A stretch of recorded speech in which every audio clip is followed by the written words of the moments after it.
صلاح أول الضحايا. تشابي ألونسو يهز عرش ليفربول. الإمبراطورية جديدة دون تفكيك الحرس القديم. تعيش أروقة نادي ليفربول حالة من القلق غير المسبوق في ظل تراجع النتائج وفقدان البوصلة تحت قيادة الهولندي آرني سلوت، وسط غضب جماهيري متصاعد يطالب بعودة الهوية الضائعة للريدز.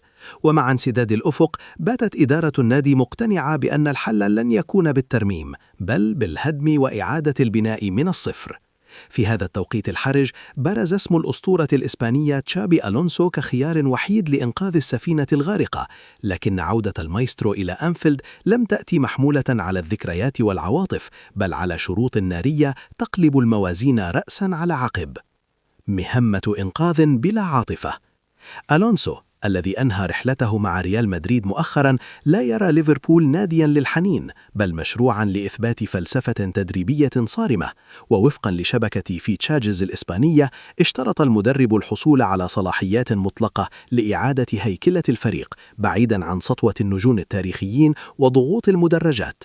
ميركاتو ألونسو 4 صفقات لا تقبل التفاوض.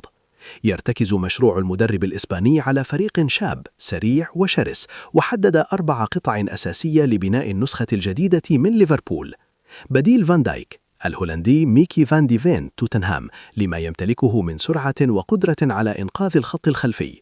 عقل الوسط الإنجليزي آدم وارتون كريستال بالاس ليكون مهندس الإيقاع الجديد. الجناح الأيسر الفرنسي برادلي باركولا باريس سان جيرمان. الصدمة الكبرى مايكل أوليسي بايرن ميونخ الذي يراه ألونسو الوريث الشرعي لعرش محمد صلاح. قائمة الضحايا أسماء من العيار الثقيل. ولكي يولد مشروع ألونسو يجب أن يرحل الحرس القديم، حيث وضع المدرب قائمة مغادرين صادمة هدفها توفير ميزانية ضخمة وضبط شكل الفريق. محمد صلاح الزلزال الأكبر. ألونسو يرى أن زمن الملك المصري شارف على النهاية، وأن بيعه هو المفتاح المالي للمشروع. أليكسيس ماك أليستر خارج الحسابات التكتيكية.